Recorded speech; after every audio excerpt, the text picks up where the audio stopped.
So the All-Star rosters are set, and I can't lie. This is going to be one of the most exciting All-Star games, I think, thus far. We have some real high caliber athletes. Not like it's not been that way in the past, but this year is just different. So for Napheesa Collier, she selected Breanna Stewart as her first round pick, shouting out Unrivaled and her Unrivaled partner. Then she kept with the Unrivaled flow. She picked Alicia Gray, who was on the Lunar Owls with her. Then she picked Madam President, Nneka Ogwumike. Then she went with her Husky alum fam, Paige Beckers. When it got to the reserves, she went ahead and picked her official teammate, her Minnesota Lynx teammate, Courtney Williams, then her Lunar Owls teammate, Skylar Diggins. And then she said she wanted to get some rebounds. She needed some rebounds. So she chose Angel Reese, and then she needed some dimes and a post. So she went with probably one of the most versatile players in this draft, who is Alyssa Thomas. Then she went for Plum Dog, Kelsey Plum. And then she had to go with Ryan Howard because she needed some more scoring from her guards. Now, that team honestly is a big team. When I'm looking at Napheesa Collier, Breanna Stewart, I'm looking at Nneka Ogwumike and Alyssa Thomas and Angel Reese. Their post play is going to be dominant. It's a team to really be scared, to kind of fear, because they're going to be an aggressive team. And then, like Napheesa said, Skylar Diggins is one of the most competitive players in the league, so they're gonna have that fire. I'm really excited to see Skylar and Angel Reese on the same team. I'm honestly excited to see Napheesa Collier and Angel Reese on the same team as well. Really, Angel is aligned with a lot of the players that she looks up to, with Alyssa Thomas and Breanna Stewart. So I think that this is gonna be a real learning experience for her, because she's definitely a sponge. And then to get Courtney Williams and Skylar Diggins back together, because Courtney Williams was also on the Lunar Owls. So all of that is a lot of chemistry.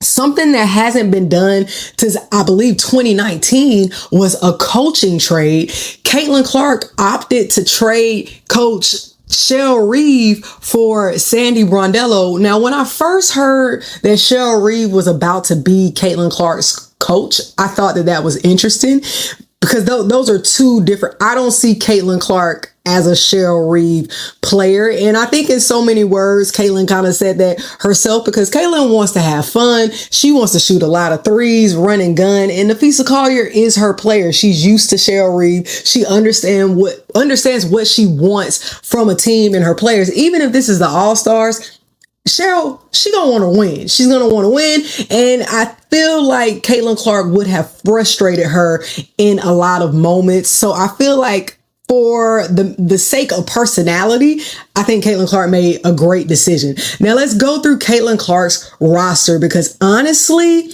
although the analysts they were favoring Team Collier, I'm favoring Team Caitlin. I think that Caitlin has a really strong team. So she chose Aliyah Boston first, which was no surprise. Then she chose Sabrina Ionescu, which I felt like she was going to do. I called it. If you follow me on Facebook, you follow me on Threads, you know that I called her choosing Sabrina Ionescu. I think that's going to be a really powerful backcourt duo. I'm excited to see how well they work, and we're going to see a lot of threes between the both of them. They might have a game within their own team, because I feel like they're going to want to outdo each other. And then she went ahead and chose A'ja Wilson. A'ja Wilson ended up being chosen fourth, and a lot of people were like surprised about that. Honestly, I'm not surprised, because these are not coaches. These are players. They're obviously biased. They straight up told you they wanted to choose their alumni or their teammates or whatever. So A'ja Wilson being fourth in this is not surprising. Then she chose Satou Sabally. That starting five, to me, is super strong. Like, that starting five, if they get on, like, catch heat, it's going to be hard to put them out. The issue that they may have is the balance in scoring. But I mean, you can say that for Team Collier too. So moving into the reserves, she chose Kelsey Mitchell, her teammate. She also chose Gabby Williams, which I think was one of the strongest choices in reserves. So I'm really excited to see Caitlin and Gabby on the court at the same time, because Gabby runs the court really, really well. This is going to be a fast-paced team. Caitlin Clark also got a really young team. She selected Sonia Citron and Kiki Iriafen. So keeping together those Washington rookies and teammates, I think, is going to add a level of camaraderie and chemistry and flow to this team. And then she selected Jackie Young, and that's another teammate pairing with Asia Wilson. So same sentiments there. And then she chose the dog, probably the front runner for most improved, Kayla Thornton. So honestly, I'm taking Team Caitlin to win this All-Star game. I know that Team Collier, they're going to get a lot of rebounds. They're going to be really physical and aggressive. But I think that if in this All-Star game, they shoot lights out, which I think that they will, because they're going to be having fun.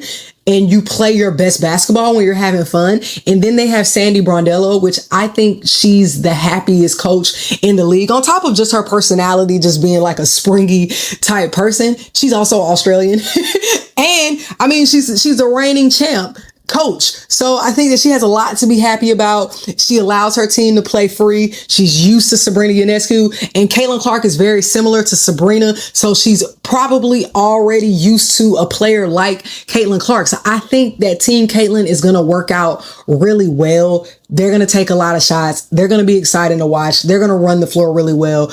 Where I think Napheesa's team has the edge is they're going to be scrappy. They're going to be aggressive, and they could knock this team off of keel because Caitlin doesn't really like physicality that much. Aliyah Boston is becoming more physical, but you can take her out of her game by being physical. So Asia Wilson is also, I mean, she can be a physical player, but I also think that you can knock her off keel if you're a little too aggressive, and she likes to complain to the refs as well. So the issue with Team Caitlin is that they could lack some physicality, they could lack physicality. They can get off of their game if they play into the refs, and they can also shoot themselves out of the game if everybody just start jacking up shots.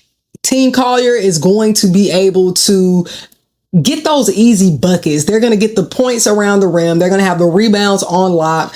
And it's really going to be a matter of how well Team Caitlin comes in and shoots this game. But what are your thoughts, Hoops Tribe? Which team are you taking? What do you think about this coaching trade? Was there more to it than what Caitlin said? Let's talk hoops.